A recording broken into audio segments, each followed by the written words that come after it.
A partir de agora, nós vamos falar sobre a importância da educação antirracista.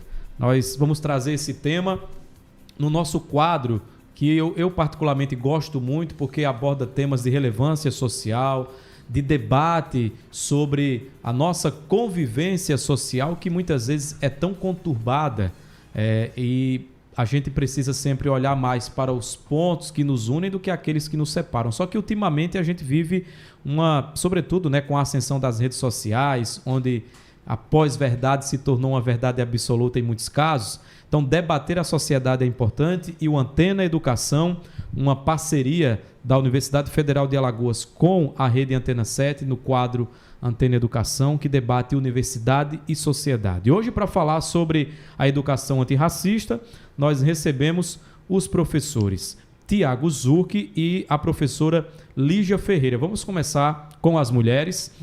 Professora Lígia, seja muito bem-vinda, uma satisfação grande conhecê-la, e estamos aqui para debater esse tema importantíssimo. Bom dia, professora. Bom dia, o prazer é meu, agradeço imensamente o convite. Professor Tiago Zurk, seja muito bem-vindo mais uma vez aqui para a gente mediar esse debate, conversar não só com a nossa audiência, mas também com os estudantes da Universidade Federal de Alagoas, que a partir de agora já vão participar do nosso debate. Lembrando que tem, no final do quadro, eles podem preencher aquele formulário para receber certificado. Professor, bom dia. Bom dia a todos e todas. Agradecer mais uma vez à Rede Antena 7 por essa parceria com a Universidade Federal de Alagoas, e agradecer também o Abdias, que está aqui conosco e que coordena o projeto Universidade, Sociedade em Comunicação junto comigo. E agradecer hoje a professora Lígia, que está aqui para falar de um tema necessário, importante, e como o projeto diz, Universidade e Sociedade em Comunicação, comunicar para também formar, e informar. Então, bom dia a todos e todas. Hoje eu estou com a camiseta da greve dos docentes da Universidade Federal de Alagoas. Nós estamos em greve por valorização dos nossos salários, É muito importante a luta dos professores e professoras. Tudo que a gente conquistou no Brasil, minha mãe, que foi professora, enfim, foi sempre com muita luta. A gente sabe como é árdua a vida de professor, e também porque a gente está lutando para que o orçamento da universidade ele tenha uma maior recomposição, já que a gente vem de anos e anos de sucessivos cortes, e a gente precisa oferecer para o estudante que nós formamos de altíssima qualidade, que é de lá que sai o engenheiro, o advogado, enfim, o médico, uma boa estrutura com bons laboratórios, e isso a gente está perdendo porque o orçamento está ficando cada vez menor. A família cresceu, mas o cobertor encurtou. Professor, e vale aquela reflexão, Quanto mais a gente investir em educação, numa perspectiva inversa, menos será preciso investir em presídios, em unidades de aprisionamento, embora essas unidades também precisem de investimentos para ressocializar principalmente, mas eu falo que investimento em educação traz tantos e tantos benefícios, que é o melhor investimento que a gente pode ter. Professora Lígia. Sim. Antes de nós falarmos da educação de fato da população negra no Brasil, como ela se constitui, eu gostaria de lhe ouvir sobre como surgiu esse termo antirracismo, porque eu já ouvi muito falar assim: não basta você, o cidadão, eu, você, todos nós, não basta nós não sermos racistas.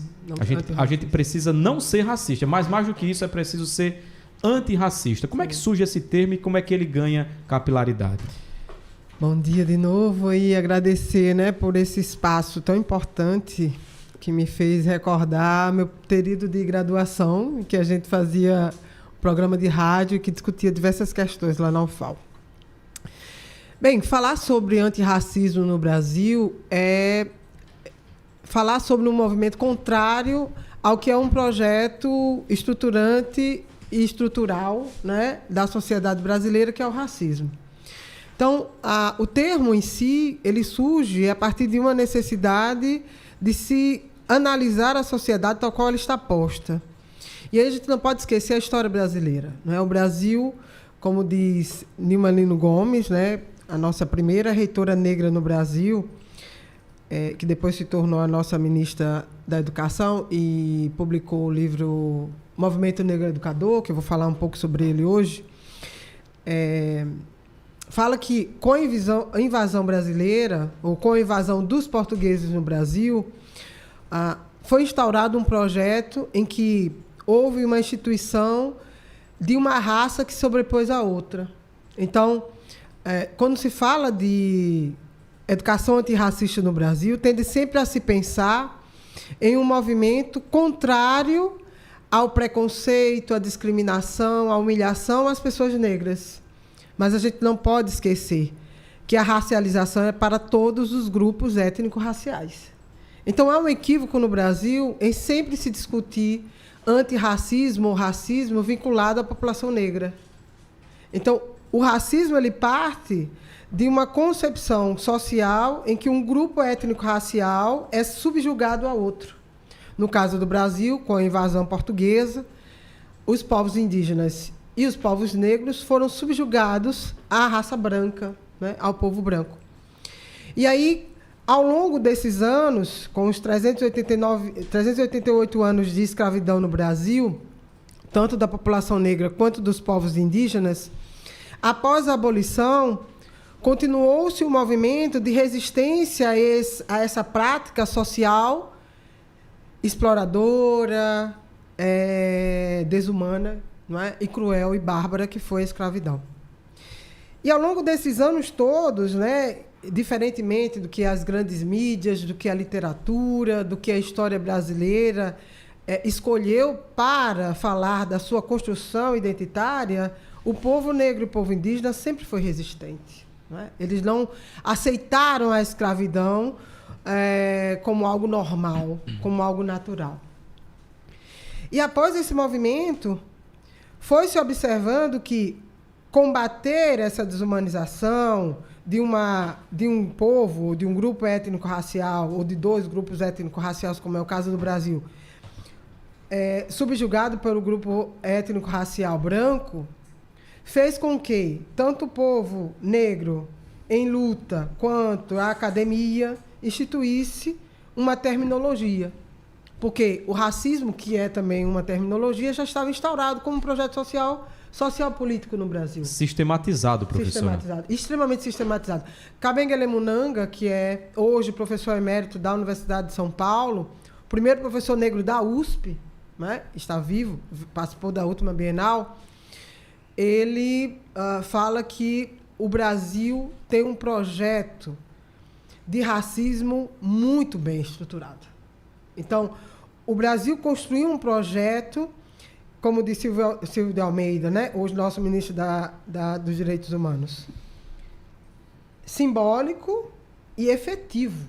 Né? Então, o racismo brasileiro ele é cotidiano a partir da diminuição de verbas para a educação, principalmente para escolas públicas, não é? Para a saúde pública, porque é onde esse povo, que historicamente foi excluído, tem atendimento. Não é? Então, se há uma diminuição do orçamento, se há um desprezo em relação às políticas públicas, continua-se a perpetuar aquele projeto de exploração que o Brasil, lá em 1500, não é, implementou no nosso país e que até hoje, cotidianamente, a gente vai percebendo nas relações individuais, quando uma pessoa chama a outra de macaca, quando uma pessoa, como aconteceu na estação de São Paulo, o homem bateu, não é, inclusive atleta que vai participar agora das Olimpíadas na França, bateu nele por dizer como é que essa mulher branca se envolve com você, ele estava apenas sentado ao lado de uma mulher, não é? E aí é tão interessante porque a população reagiu, ela não concordou, como muitas vezes há uma conivência social de baixar a cabeça, de fazer conta que não existe, de dizer que é mimimi, ou de falar que a pessoa imaginou algo que não aconteceu. Então, os projetos racistas no Brasil são inúmeros, mas os projetos antirracistas também são. Importante a gente entender, para concluir a resposta da sua pergunta, é que o Brasil está em comunhão com os outros países que também sofrem racismo, e há um processo de desenvolvimento de pesquisas tanto na academia quanto, não é, pelos movimentos sociais negros, de entender que é preciso pautar a bandeira do antirracismo. E aí a frase que você citou no início é da Angela Davis, né? A nossa ainda ativista, eu digo ainda por quê? Porque ela sobreviveu à perseguição das Panteras Negras, hoje é professora de filosofia nos Estados Unidos, e participou ativamente, né, do movimento lá em defesa das vidas negras importas, do George Floyd, no período da pandemia, ainda uma senhora idosa, mas estava lá no meio das pessoas, de máscara e tudo, mas participando do movimento.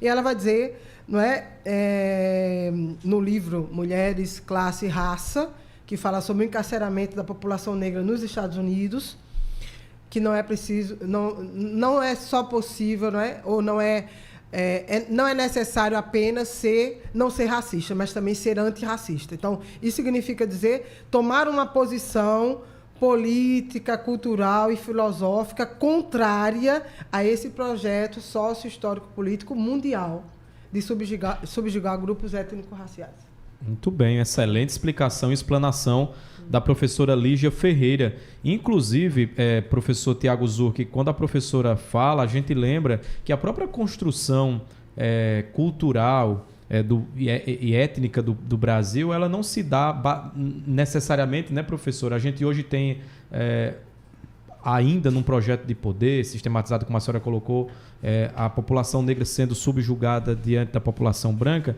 mas a gente tem que lembrar que somos um país miscigenado, né, professor Tiago, com uma diversidade de cultura e também de questões étnico-raciais que precisa ser observada nesse contexto.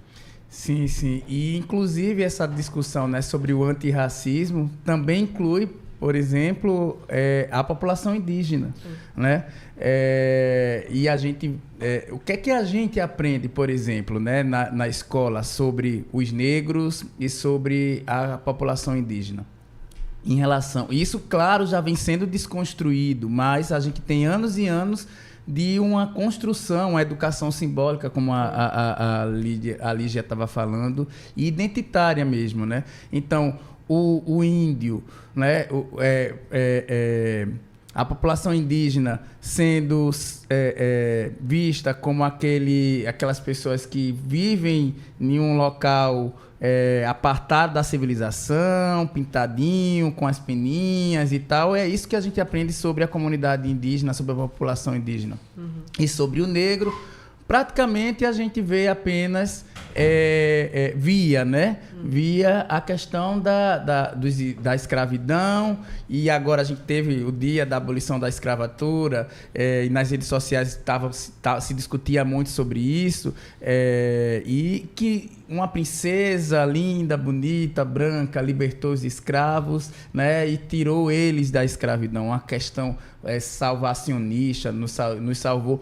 E essa simbologia acaba permeando, sim, a cabeça da população negra mesmo, né? Que não constrói uma identidade. E essa, inclusive, não construção da identidade nos leva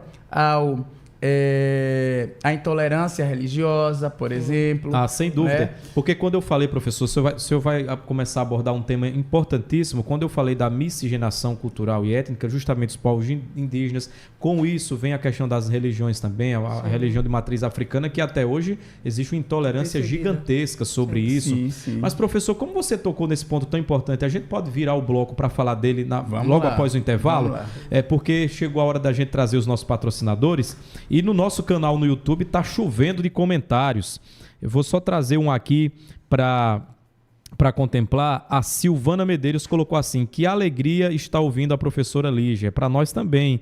E a Elaine falou: excelente, Tiago, com relação a esse comentário final. Quando a gente voltar do intervalo, professor, a gente segue nessa perspectiva, falando inclusive de como a questão racial também envolve outros valores agregados, como a questão religiosa também, que você acabou finalizando a gente. Volta a partir desse ponto. Vamos para um rápido intervalo, voltamos já já.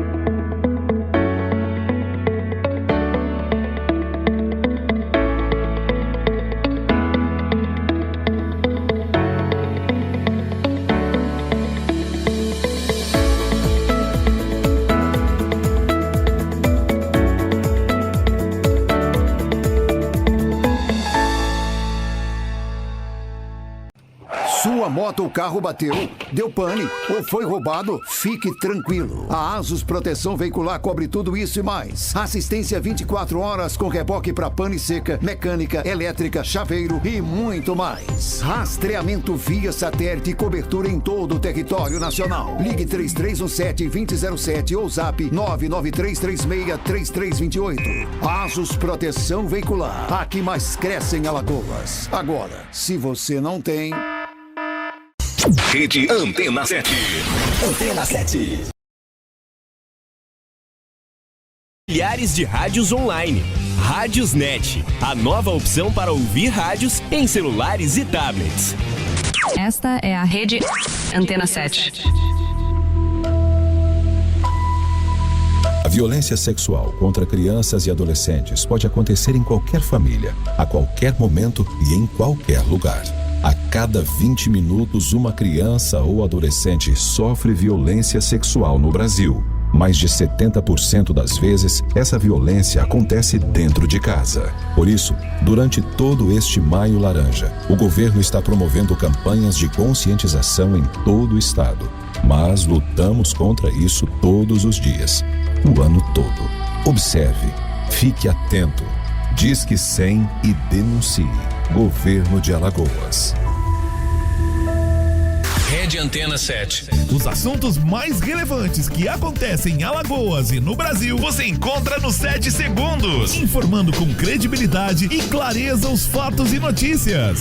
7 dias por semana, no ar, para deixar você atualizado. Com uma equipe preparada. Você tem informação real e verdadeira sobre os mais diversos assuntos. Milhões já acessaram. Não fique de fora e acesse você também. 7 Segundos, literalmente, o maior portal de notícias de Alagoas. Você ouve Rede Antena 7. Vivemos na era dos dados, onde os números guiam as pessoas e os negócios. Quantas curtidas uma foto postada recebeu nas redes sociais? Quantas visualizações teve um vídeo publicado? Cada vez mais é preciso ter acesso aos dados na palma da mão. É por isso que a Global 3 se consolida no mercado de pesquisas. Seja para conhecer o seu negócio, avaliar o seu serviço, conhecer o seu cliente e te ajudar a vender cada vez mais. Global 3 Soluções e Pesquisas. A fórmula certa para o seu sucesso. Acesse nosso site global3.com.br. Esta é a Rede Antena 7. De 6 às 7 da manhã, comece o seu dia com o Ronda Antena 7. Os principais fatos policiais em primeira mão. Acompanhe matérias exclusivas, sempre com foco na informação. Apresentadas por Rafael Alves. Fique por dentro do que importa, só aqui na Rede Antena 7. Antena 7. Rede Antena 7.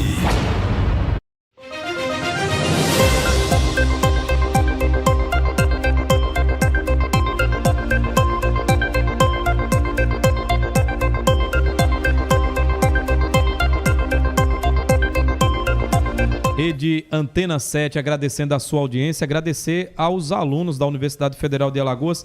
Professor Tiago, os alunos que participam e comentam conosco aqui, só para eu entender um pouco a dinâmica também e acolhê-los melhor, são alunos de quais cursos?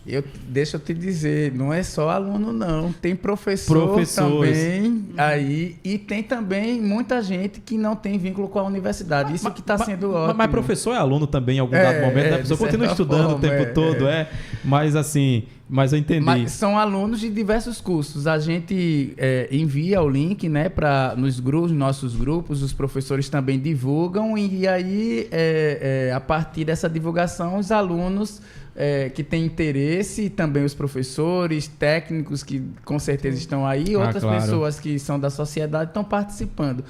Inclusive, é importante deixar, né, informado que ao finalzinho aqui desse bloco, daqui a 10 minutos. 10 minutos vai ser deixado o link com o formulário de presença para que vocês preencham. Ao final do projeto, que não é agora, o projeto ainda ele se desenvolve por mais alguns meses, a gente vai certificar todos os participantes com certificado da Universidade Federal de Alagoas. Isso mesmo. Então você que está no nosso canal no YouTube comentando para valer, comentários não param de chegar. Fica ligado que daqui a pouco o Nicolas Souza, nosso técnico operacional das imagens, vai colocar o link para você preencher e aí ganhar o certificado, receber o certificado. A Manuela Araújo colocou assim: viva a universidade pública, viva mesmo a universidade pública. Toda vez que eu penso no processo de mudança que foi, e aí bem rapidamente dando um testemunho pessoal, toda vez, viu, Tiago, professora Lígia, que eu noto a transformação pessoal, humana, social que acontece na vida de uma pessoa quando entra na universidade com a predisposição de aprender, de se relacionar e de conviver melhor, é fantástico. Eu penso muito sempre que meus pais não tiveram essa oportunidade, né? Ele agricultor, minha mãe dona de casa, e do jeito deles, eles nos educaram, os filhos todos, mas eu fico pensando como eu gostaria que eles tivessem tido acesso à universidade, como a vida deles ganharia também um sentido muito mais amplo de compreensão da realidade social. Mas, bom, foi uma reflexão que eu fiz a partir da fala da cadê o nome dela? Deixa eu ver. Manuela Aragão. É Aragão, acho que eu falei Araújo. Manuela Aragão. Viva a Universidade Pública. Professor, viva a Universidade Pública, que, entre outros debates, fala muito sobre... debate de forma muito ampla as questões de gênero, as questões raciais e as questões que muitas vezes elas se complementam de intolerância religiosa. A gente estava falando como o racismo ele acaba ampliando o preconceito para outras áreas, como, por exemplo, a gente hoje tem muitos terreiros de religiões de matriz africana são invadidos, quebrados, depredados. E muitas vezes essas pessoas são hostilizadas apenas por defender a crença que elas têm. E vale ressaltar que o Brasil, quando foi, aspas gigantes, descoberto, né, invadido aqui pelos portugueses, já existia uma cultura, já existiam crenças. E o padre José de Anchieta, quando vai querer incutir em todo mundo, querer apagar, neutralizar a crença já existente e implementar o cristianismo, de certa forma já estava começando ali os primeiros gestos racistas e opressores ali naquele momento. É preciso entender, professor, esse contexto, que depois de 2000 anos não acabou. Eu sempre digo que a religião é uma escolha individual de cada pessoa, né? Você escolhe a sua religião. Você não pode impor a sua religião ao outro. E a questão do respeito, que as pessoas falam muito hoje, né? A gente precisa se respeitar. A questão religiosa também precisa ser respeitada, né? A gente não pode partir de um pressuposto que o outro, que a minha religião é a única certa e a do outro é a errada, e que por isso o outro precisa abdicar da sua escolha, da sua religião. É claro que isso tem um debate muito maior, que tem a ver com a questão, né, do racismo brasileiro, de como isso vai sendo incultado nas pessoas e isso vai sendo construído ao ponto, inclusive, de nós negros também, né, nem sempre perceber o quanto nós estamos sendo racistas. Por isso que a importância, por exemplo, da educação na escola. E aí eu queria que a professora Lígia falasse um pouco sobre a Lei 10.639. Certo. Não, com certeza. Antes da professora, de passar a bola para a professora, é interessante como as definições, inclusive o IBGE, quando vai fazer o censo, você tem lá preto, branco, pardo e indígena. Eu fico refletindo sobre o pardo. Né, professora? Eu sou menos negro, mais negro, porque nos nossos sangues, no sangue da população brasileira que é miscigenada, a gente, sabe, Tiago, se tirar do sangue de todo mundo, né? Acho que prevalece o negro de uma maneira predominante. A gente falava assim, que cor você é? Eu sou moreno claro, moreno canela, isso, moreno bombom. Até para não dizer negro. Mas para não dizer que é negro. Claro que raça é um termo sociológico, negro de raça, o preto de cor, né? Porque essas palavras, elas estiveram sempre associadas simbologicamente e foram construídas, né, sociologicamente numa perspectiva pejorativa. a partir, né, a partir do negativo. Isso. E hoje a gente vem fazendo essa desconstrução a partir do processo de formação de educação. Sim. E a escola, como um dos espaços de educação, ela é muito importante para esse processo de desconstrução e reconstrução, né, de uma sociedade antirracista. Pois é, muito bom. Professora, passando a bola, políticas de ação afirmativa, né? De que forma a educação no Brasil tem contribuído para a gente equilibrar esse debate? O equilíbrio, ele está bem longe, né, de acontecer. E aí, Abdias, vou tentar trazer todas as informações que vocês trouxeram. Acho que é muito importante, né, uma rádio. Eu gostei do termo teleouvinte, né? Desse processo também da inserção da rádio na internet, de fazer com que as pessoas pensem sobre isso. É lógico que aqui é o início, é uma provocação, me coloco à disposição a voltar, caso vocês desejem. E aí, vocês trazem muitas informações que são importantes. Primeira informação o que é ser negro no Brasil? Né? Tem um livro que eu aconselho a ler, Quem pode ser negro no Brasil, do professor Rodrigo Ednilson, da Universidade Federal de Minas Gerais. E ele escreve esse livro trazendo essa discussão. Por que no Brasil é tão difícil se falar sobre negritude quando ela diz respeito a questões afirmativas? E aí, o que a gente chama de questões afirmativas? De práticas políticas cuja negra vai receber determinados benefícios. Quando se fala da negritude no aspecto negativo, todo mundo sabe quem é negro no Brasil. Então, e a gente fala muito isso na discussão étnico-racial. Pergunta à polícia quem é negro no Brasil. A polícia sabe. Não é? Pergunta às pessoas que comumente exploram as pessoas negras. Elas sabem quem são as pessoas negras no Brasil. Mas as políticas de ação afirmativa, e por isso o termo que é tão bom e tão importante, é preciso explicar por que o Brasil, na verdade, abraça essa ação das políticas de ação afirmativa. Não é uma ação governamental. Foi uma ação que foi efetivada lá em 2001, quando houve a Conferência de Durban, na África do Sul, em que o Brasil, dos 175 países, teve a maior delegação. Foram 400 pessoas daqui do Brasil para a África do Sul, em 2001, para explicar o quanto o Brasil era racista. Para explicar o quanto as pessoas negras estavam fora das escolas. Olha, saiu o índice agora de pesquisa. O Alagoas continua em primeiro lugar em analfabetismo, 17,7%.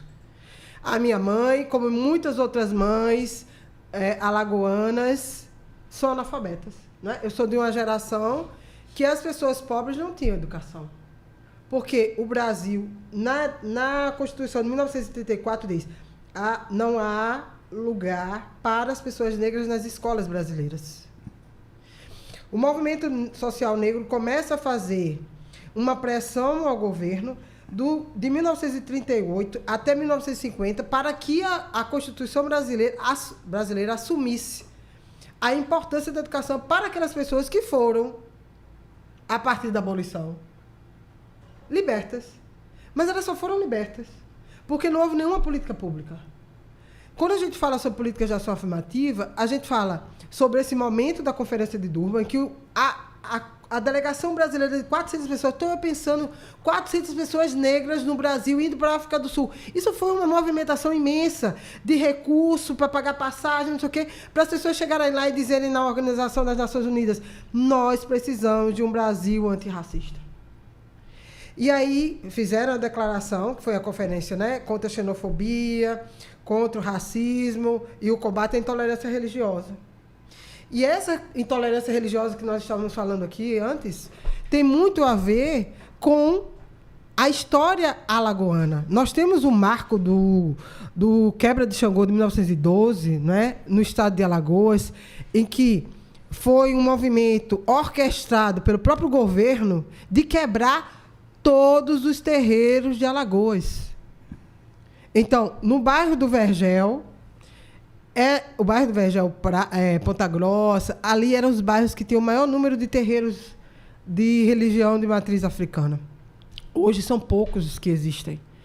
Por quê? Porque o Brasil, como foi dito lá no início da nossa conversa, tem um projeto sistemático de eliminar a diversidade.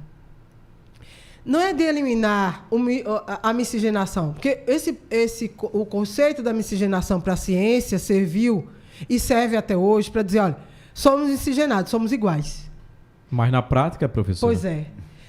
De fato, a ideia deveria ter sido essa. Somos miscigenados, somos iguais. As políticas públicas têm que atender aquelas pessoas que foram escravizadas durante 389 anos, ou as pessoas que foram escravizadas, ou os seus descendentes, não é? Eu gostei desse tema. Deixa eu só fazer. Eu vou fazer aqui algumas ponderações. Sim. A primeira, Nicolas Souza, coloca por gentileza o link. Sim. Para quem já... 9h50, já deu o horário. A partir de agora, você que está nos acompanhando já vai ter à sua disposição o link do formulário para que vai garantir o certificado depois, né, professor Tiago? Tá? O link vai estar disponível agora. E, professora, eu gostei do que a senhora traz. Pessoas escravizadas não são necessariamente escravos na condição de escravos. Foram pessoas escravizadas, é diferente. Perfeito. Porque até então, Abdias, até antes de 2003, que é quando surge a primeira lei, olha só, como o Brasil, depois de 2001, vai à conferência, nós estávamos no governo do presidente Fernando Henrique, ele assina a declaração como signatário e se coloca como Estado brasileiro à disposição de um agente de políticas públicas para erradicar o racismo brasileiro. Olha só, 2001. Em 2003, o Parlamento brasileiro aprova a Lei 10.639, que é a lei que obriga escolas públicas e privadas a ensinar história e cultura afro-brasileira e africana nas escolas. Isso tem 20 anos. Gente, 20 anos é muito pouco tempo, mas já fez uma transformação muito grande. Assim, não vou dizer que é gigantesco, é exagero ainda, mas daqui a 20 anos vai ser gigantesco. Porque quando a gente percebe hoje nas comunidades periféricas, o trabalho que as comunidades periféricas fazem, aqui em Alagoas, inclusive, né? Porque quando eu estava como diretora do Núcleo de Estudos Afro-Brasileiros e Indígenas da UFAL, período 2016 a 2020, eu tive o grande privilégio de entender o que a Nima Lingoni chama de movimento negro educador, né? Eu fui às comunidades e aprendi enormemente, porque dentro da academia, a minha formação, que é da filosofia, né? Minha graduação em filosofia, mestrado, doutorado em letras, a minha formação ainda era muito eurocêntrica. E nas comunidades eu percebia o que a gente chama de quilombagem, não é? Como essas pessoas elas se fazem num coletivo, como elas se ajudam, como elas uma ensina a outra, é tão interessante, faz uma comida, leva para outra. Então isso é África, isso é África. Então o Brasil precisa recuperar a sua história africana. Então, quando a gente, aqui no Nordeste em especial, mas isso acontece em todo o Brasil, mas a gente sente isso quando chega numa casa e todo mundo diz, você já comeu? Você está aqui? Então, esse movimento em torno da cozinha, da comida, que é um ato de amor, é África em nós. Então, a gente precisa, a partir da Lei 10.639, que não é um grande marco nas escolas, depois de 2008 vem a Lei 11.645, que obriga as escolas também a ensinar história e cultura indígena. Veja, indígena foi em 2008. Porque até então a gente tinha mesmo essa ideia de que os povos indígenas eram aqueles que andavam de penacho e nus, né? E aí hoje nós temos o CRENAC na Academia Brasileira de Letras, que foi um marco, né, na Constituinte brasileira, em que ele foi impedido de entrar como indígena. Então, ele teria que entrar de terno e gravata. E ele entrou. Só que, no momento da fala dele, ele usou a sua tinta, não é? Específica dos povos indígenas. Aquele momento foi lindo.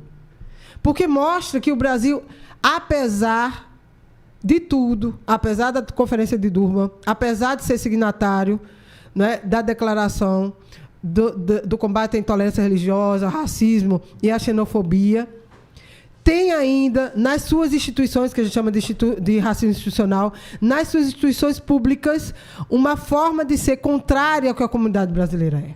Então, é importante que a gente entenda que as políticas de ação afirmativa são políticas que foram assumidas pelo Estado brasileiro para reparar, e aí por isso que eu disse que o equilíbrio está longe de existir, para reparar os 389 anos de escravidão, de exploração da população que veio para o Brasil, sequestrada, como diz Marcus Hedges, que é um historiador norte-americano, espoliada, produziu todas as riquezas e produz até hoje, né? A gente chega em Marechal Deodoro, a gente chega em diversos lugares, e aí é política para dizer assim, nós temos um Brasil que precisa ser diferente do que foi todo esse tempo. Então, as políticas de ação afirmativa possibilitam os espaços serem diversos, não é?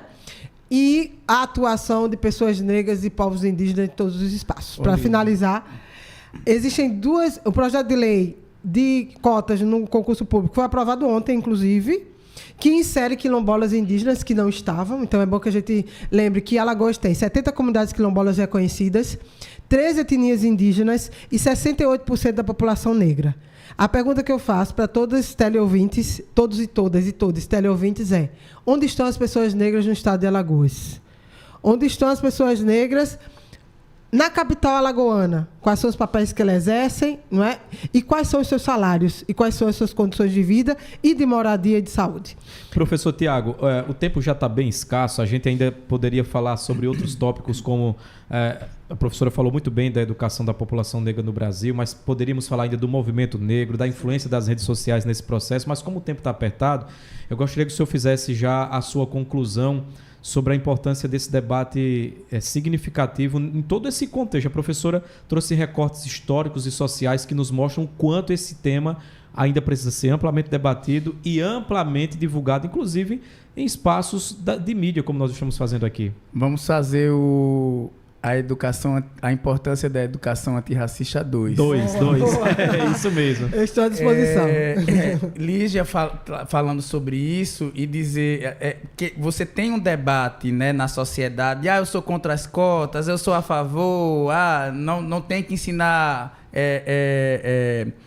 religião, a cultura afro dentro das escolas. Eu, por exemplo, quando veio a Lei 10.639, eu professor de História na Educação Básica, eu, mesmo naquela época, ainda sendo evangélico, fiz uma reunião com os meus colegas e houve muita resistência por parte dos meus colegas, que não vou ensinar de jeito nenhum e tal, etc. Mas esse processo da construção das políticas, né, que a política ela vai lá naquele problema para justamente tentar resolver, vai fazendo esse processo de transformação. E hoje a sociedade sabe que racismo é crime. Né? E esse é um movimento não governamental, como Lígia falou, é um movimento do movimento negro mesmo, que vai exigindo que os estados, independente do governante, do prefeito, do governador, do vereador, que esteja lá, olha, a gente quer que seja aprovada uma determinada política, né? E essa política ela vai interferindo nesse processo de realidade. Então, as políticas de cotas hoje, por exemplo, nas universidades, né, 20 anos, dão conta que hoje mais negros estão dentro da universidade. Isso significa o quê? Que antes, a gente sempre nos dizia, né, a universidade é para elite, é só para o pessoal que tem dinheiro, é só para branco, mas hoje tem pessoas mais negras dentro da universidade, e aí um pouco responde àquela pergunta de Lígia, dentro da universidade, e as pesquisas já começam a dar conta que mais pessoas começam a estar, por conta da entrada dos negros na universidade, em cargos estratégicos, seja no setor privado ou no setor público. Então, políticas de reparação, né? E aí eu quero também, só para encerrar, dizer que esse processo da educação antirracista, ele é fundamental para uma sociedade democrática. Não existe efetivamente uma sociedade democrática onde o negro ele sofre preconceito, aonde a população LGBT sofre preconceito. Enquanto essas questões existirem dentro da nossa sociedade, a gente não pode falar de uma sociedade efetivamente democrática. A gente tem uma sociedade democrática, é verdade. Perfeito. Mas ela ainda não é efetivamente democrática. Então, quem está nos assistindo, quem está nos ouvindo, apoie a luta por uma sociedade antirracista. E nós apoiamos aqui no Antena Manhã também. Professor Tiago, eu durante as nossas falas e essa reflexão toda, me fez lembrar que uma vez na aula de jornalismo, a gente foi apresentado a uma fotografia de um curso de medicina do passado, não lembro exatamente o ano, só branco. Sim. E de uma turma mais recente, já algumas pessoas negras também no curso de medicina, e isso me faz lembrar a tese de doutorado da professora Jucinei Carvalho, Sim. Tem Preto de Jaleco Branco. Perfeito. E ela escolheu uma temática muito simbólica, Sim. o tema já nos faz refletir. Sim. Tem Preto de Jaleco Branco, que é justamente essa reparação Sim. que a professora fala por todos os anos das pessoas negras escravizadas. Só rapidinho, para fazer um link com isso, a gente teve um exemplo da realidade agora com o Davi, do Big Brother. Isso. Né, que dizia, eu quero ser médico, eu quero estudar medicina, né? E isso, para muita gente, é uma coisa absurda, né? Professora Lígia, o tempo esgotou, já estourou. E eu penso que a gente tem que discutir o Educação Antirracista 2 mesmo, pro mês que vem, mês de junho. Bom. Professora, foi uma satisfação imensa falar do Antena Educação com você e compartilhar e aprender aqui com o seu conhecimento. Muito obrigado. Eu que agradeço. Muito obrigada mesmo, e a todas as pessoas que estiveram aqui conosco, né? E acompanha esse projeto tão importante, né? É muito bom essa comunicação da universidade com a população, porque é a população que financia, não é, as pesquisas, a extensão e o ensino da Universidade Pública Brasileira. Então, viva a universidade, como diz a nossa ouvinte. Um beijo para a professora Silvana, beijo. Só dizer que os programas que são do projeto, eles estão tanto no YouTube, você procura lá Rede Antena 7, Rede Antena 7. Rede Antena 7 e o programa Educação. Antena Educação. Antena Educação. E também estão na página do Centro de Educação. Você vai lá na página cedu.ufal.br e você encontra também todos os outros programas que já aconteceram anteriormente, que fazem parte desse projeto. Perfeito.